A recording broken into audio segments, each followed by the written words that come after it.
तो hello friend, कैसे हैं आप लोग। मैं विभू, स्टडी बाय विभू में आपका वेलकम है। आज मैं लेके आया हूँ एक्सरसाइज 1.4 क्लास 12th मैथ। तो हम इसके पहले वाले वीडियो में आपको क्वेश्चन नंबर 1 और 2 करा चुका हुआ है। अब हम स्टार्ट करते हैं 1.4 के 3 वाले क्वेश्चन पे। तो लेट्स स्टार्ट। हाँ तो फ्रेंड, जो तीसरा क्वेश्चन आपका दिया हुआ है कि समुच्चय 1 2 3 4 में ए, इसका कोई नेम तो दिया नहीं है, इसलिए इसको हम उल्टा भी पढ़ लेते हैं, या फिर बी इक्वल टू निम्नतम। और ये किसको दिखा रहा है? निम्नतम को दिखा रहा है। किसको? निम्नतम यानी कम। तो ए और बी द्वारा परिभाषित द्विआधारी सक्रिया पर विचार कीजिए कि जो उल्टा भी के लिए संक्रिया सारणी लिखिए। और इसके लिए हमें क्या लिखना है? संक्रिया सारणी लिखना है। क्या लिखना है? संक्रिया सारणी। तो हम संक्रिया सारणी कैसे लिखेंगे, ये देखिए। सबसे पहले हम इसको देख लेते हैं, इसमें क्या क्या दिया हुआ है। इसमें दिया हुआ है क्या? इसको हम मान लेते हैं x। क्या मान लेते हैं?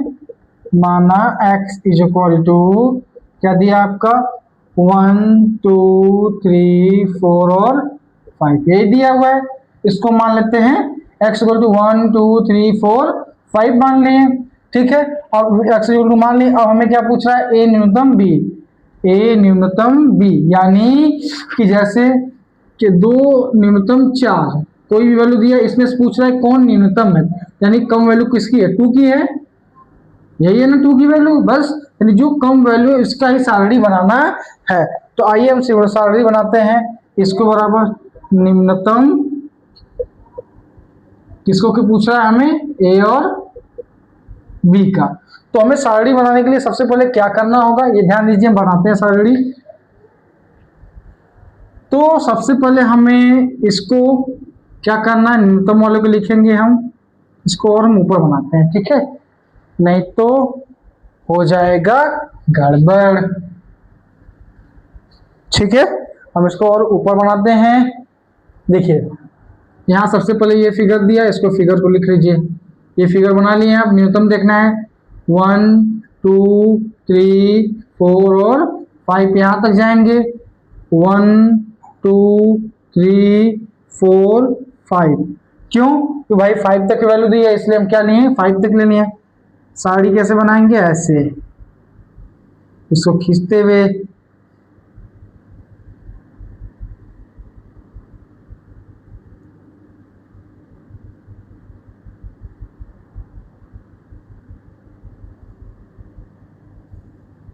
बन गया फिगर। अब ये फिगर बन गया। अब हमें साड़ी बनाने बोल रहा है। सबसे पहले हम इसको मैच कैसे कराएंगे? 1 और 1 को, जब 1 और 1 में देखेंगे तो 1 और 1 में कौन न्यूनतम है? भाई 1 और 1 में तो 1 ही है, सिंपल से है, 1 हो जाएगा। 1 और 2 में कौन न्यूनतम है? 1 और 2 में कौन न्यूनतम है? वो आपका 1 है, तो 1 हो जाएगा। 1 और 3 में भी 1 है कम। 1 और 4 में न्यूनतम 1 है। 1 और 5 में भी न्यूनतम 1 है। ये हो गया। अब 2 और 1 में देखेंगे, 2 और 1 में कौन है? 1 है। 2 और 2 में कौन है? 2 ही होगा।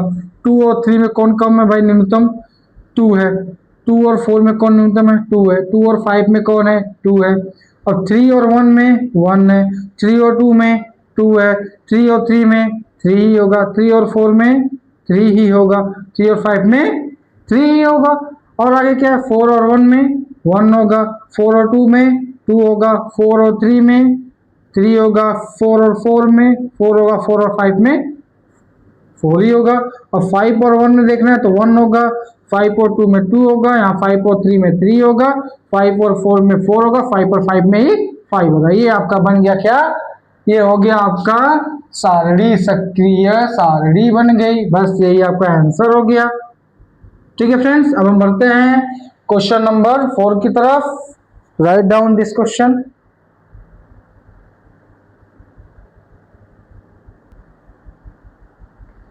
हाँ तो फ्रेंड, जो चौथा क्वेश्चन आपका है, दिया क्या है कि समुच्चय 1 2 3 4 5 में निम्नलिखित संक्रिया सारणी द्वारा परिभाषित द्विआधारी संक्रिया पर विचार कीजिए, यानी स्टार पर विचार कीजिए। तथा पहला क्वेश्चन क्या दिया? 2 स्टार 3 स्टार 4 दिया, यानी ये तो साचार्य हो गया, परिकलन करना है। और इससे पूछा क्या क्रम विनिमय है, और ये क्या दिया है भाई आपका? 2 स्टार 3 स्टार, इसको सॉल्व करके दिखाना है। और ये आपका फिगर दिया हुआ है। ये क्वेश्चन में आपका फिगर दिया हुआ है। तो आइए हम इसको सॉल्व करते हैं कि कैसे होगा ये। तो सबसे पहले आपको क्या करना है, हमें कि देखना है, हम इसे पहले इरेज करते हैं, है ना। कौन सा इरेज करते हैं, ये वाला क्वेश्चन दोनों पहले हम इरेज कर देते हैं। सबसे पहले हम इसको सॉल्व कर लेते हैं।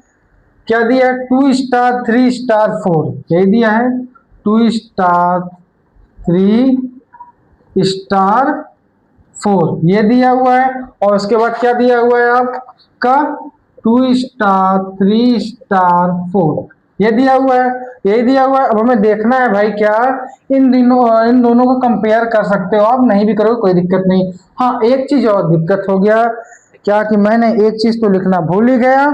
यहाँ पे सबसे बड़ा मेन प्रॉब्लम तो ये आ गया ना, बताते हैं क्या, जो हमने ये लिखा ही नहीं।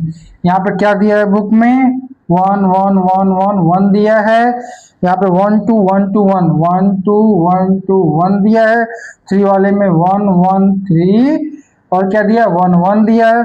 4 वाले में 1 2 1 4 1 दिया है। 5 वाले में 1 1 1 1 और 5 दिया है। यानी ये पहले से ही क्वेश्चन में दे चुका है। अब क्यों दिया है इसको बताते हैं। अब ध्यान दीजिए, अब सबसे पहले ध्यान क्या दीजिए, 2 स्टार 3 क्या बोल रहे हैं, 2 स्टार, ये देखिए 2 स्टार 3, तो 2 स्टार 3 कहाँ है, यहाँ 2 हो गया, यहाँ पे 3 हो गया, ये 2 हो गया, यहाँ पे 3 हो गया। चाहे ये 2 हो गया, यहाँ पे 3 हो गया, कोई भी ले सकते हैं, चाहे इधर से चाहे इधर से। 2 हमने इधर से ले रहा है आपका, 2 और 3, 2 और 3 के सामने क्या है, ये 1 है, इसका वैल्यू क्या आ जाएगा, 1 आएगा। अब स्टार 4, और 1 स्टार 4, 1 यहाँ है 4 यहाँ है, 1 और इसके यहाँ पे ये वाली वैल्यू आ जाएगी, यानी इसका आंसर क्या आ गया, 1 आ गया। और 2 स्टार, पहले ब्रैकेट वाले को 3 स्टार 4, 3 यहाँ पे है 4 यहाँ पे है, इसके नीचे ये वाली वैल्यू आ जाएगी, आपका क्या हो जाएगा, 1 आ गया। अब 2 स्टार 1 की वैल्यू क्या हो जाएगी आपका, 2 स्टार 1, ये इसके नीचे ये वाली वैल्यू आ जाएगी, यानी 1 आ गया, दोनों का सेम आ गया, ये इसका आंसर हो गया। बस बात खत्म। ठीक है फ्रेंड्स, राइट डाउन।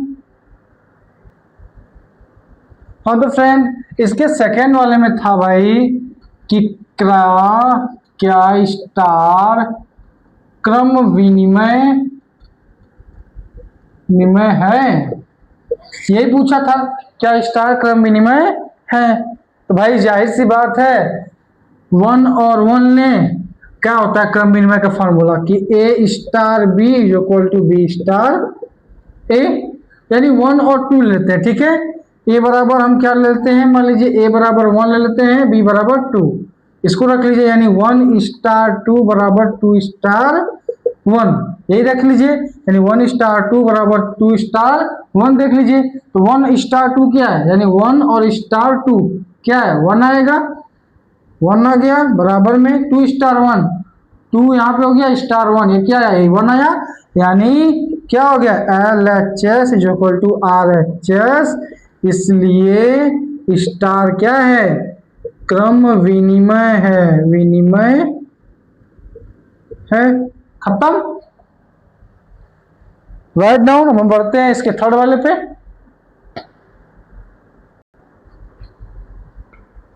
हाँ तो फ्रेंड, इसका तीसरा वाला है, जो आपका जो तीसरा दिया आपका 2 स्टार 3 स्टार 4 स्टार 5, इस पे क्या करना है, परिकलन करना है, इसी पे क्या करना है, परिकलन करना है। सिंपल सा है, इसको सॉल्व करिए। 2 स्टार 3, 2 यहाँ पे है, 3 यहाँ पे है, क्या बना 1, इसका वैल्यू 1 आ गया। स्टार 4 स्टार 5, 4 यहाँ पे आ गया, 5 यहाँ पे आ गया, क्या आया, 1 आ गया, 1 आ गया।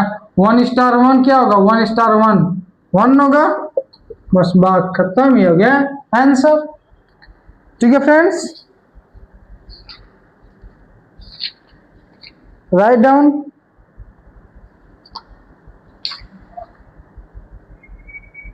अब हम बढ़ते हैं इसके क्वेश्चन नंबर 5 पर।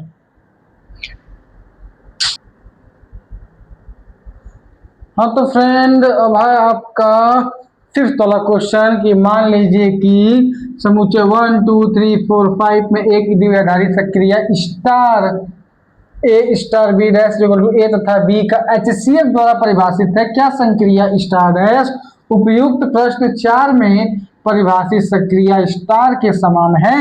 अपने उत्तर का औचित्य बताइए। सेम चौथा वाला क्वेश्चन है, इसमें भी आपको सारणी बतानी होगी कि इसकी सारणी कैसे बनेगी। तो आइए देखते हैं, इसको सॉल्व करते हैं। तो इसमें सबसे पहले हम क्या दिया है, आपका समुच्चय आपका क्या दिया है, समुच्चय आपका दिया हुआ है 1 2 3 4 और 5 दिया हुआ है। ये आपका समुच्चय दिया हुआ है और बोल क्या रहा है, ए स्टार बी बराबर ए तथा बी का HCF दिया हुआ है। ठीक है, अब हमें बनाना है इसका सारणी। हम सारणी कैसे बनाते हैं आपको बताए हैं, आइए बनाते हैं सारणी इसका। हम सबसे पहले यहाँ स्टार लिख लीजिए 1 2 3 4 5, यही वैल्यू दिया हुआ है आपका 5। 1 2 3 4 5 खींच लीजिए लाइन, आप ज्यादा ही छोटी होगी क्या, चलिए बस समझ में आना चाहिए, आप लोग अच्छे से बनाइएगा। फेयर पे रफ पे, वैसे तो क्या फेयर क्या रफ, बस प्रैक्टिस पे जितना आप प्रैक्टिस करोगे उतना ही समझ में आने वाला है, नहीं तो कुछ नहीं होने वाला है बाबा, ये मैथ है। ठीक है, जितना आप प्रैक्टिस करोगे उतना तो आएगा, नहीं तो कुछ नहीं होने। जब तक प्रैक्टिस तब तक मैथ, जब तक प्रैक्टिस नहीं होगा मैथ नहीं समझ में आएगा। तो एक संस्कृत हो गया, एक मैथ्स हो गया जिसमें पूरा नंबर मिलता है, बाकी कोई सब्जेक्ट नहीं है ऐसा जिसमें पूरा नंबर मिले। तो जितना आप मैथ का प्रैक्टिस करेंगे उतना ही आपके लिए बेटर होगा। ठीक है, अब हम आइए देखते हैं, यानी बोला है ए और बी का HCF। तो सबसे पहले जैसे इसके पहले हम क्या देखे थे, इसके चौथे वाले क्वेश्चन में, चौथे में नहीं शायद तीसरे में देखे थे कि 1 और 1 का न्यूनतम 1 होगा, 1 और 2 का न्यूनतम 1 होगा। तो सेम यही चीज इसमें भी करनी है, यानी यहाँ पे बस क्या कर देना है, यहाँ पे HCF दिखा देना है। क्या दिखा देना है, HCF दिखाना, यानी जब 1 और 1 का HCF लेते हैं तो 1 ही आएगा। अब भाई HCF तो निकालने आना चाहिए, हाईएस्ट कॉमन फैक्टर। HCF नहीं निकालने आ रहा तो उसको पहले सीखिए भाई कि HCF कैसे निकालते हैं। 1 और 2 का HCF निकालेंगे तो भी 1 आएगा, 1 और 3 का निकालेंगे तो भी 1 आएगा, 1 और 4 का HCF निकालेंगे तो भी 1 आएगा, 1 और 5 का निकालेंगे तो भी 1 आएगा, और 2 और 1 का HCF निकालेंगे तो भी 1 आएगा, 2 और 2 का निकालेंगे तो क्या आएगा आपका 2 आएगा, और 2 और 3 का निकालते हैं। अरे भाई एक बार देख लीजिए HCF कैसे निकालते हैं, 2 और 3 हो गया, अगर ये क्या हो जाएगा, इसका भी तो HCF 1 आएगा, क्योंकि भाई अगर इस मेथड से करते हैं तो 1 इंटू 2 और 1 इंटू 3 यही मिला कि नहीं मिला, तो HCF इसका क्या हो जाएगा 1 आ जाएगा। चाहे इस वाले मेथड से करते हैं तो 2 डिवाइडेड 3, 2 1 जा 2 1, इधर जाएगा 2 1 जा 2, 1 ही तो आया, 1 ही आया कि नहीं आया 1, यानी कि आप बस भाई करते जाओ, इसका आंसर तो 1 ही आने वाला है। तो यानी 2 और 3 का भी 1 आएगा, 2 और 4 का क्या आ जाएगा भाई, 2 और 4 का 2 आ जाएगा, 2 और 5 का भी 1 आएगा, 3 और 1 का 1 आएगा, 3 2 का भी 1 आएगा, 3 और 3 का 3 आएगा, 3 और 4 का 1 आएगा, 3 और 5 का क्या आ जाएगा, 3 और 5 का भी आपका 1 ही आएगा। 4 और 1 का क्या आएगा भाई, 4 और 1 का आपका आएगा 1 ही आएगा, 4 और 2 का 2 आएगा, 4 और 3 का भी 1 आएगा, इसका आपका 4 आएगा, इसका भी 1 आएगा, इसका 1, इसका 1, इसका 1, इसका भी 1, इसका 5 आएगा। बस HCF निकालते जाना, ये होता है क्वेश्चन आपका कंप्लीट। ठीक है फ्रेंड्स, अब हम नेक्स्ट क्वेश्चन लेके आएंगे नेक्स्ट पार्ट में। ठीक है फ्रेंड, तब तक के लिए बेस्ट ऑफ लक।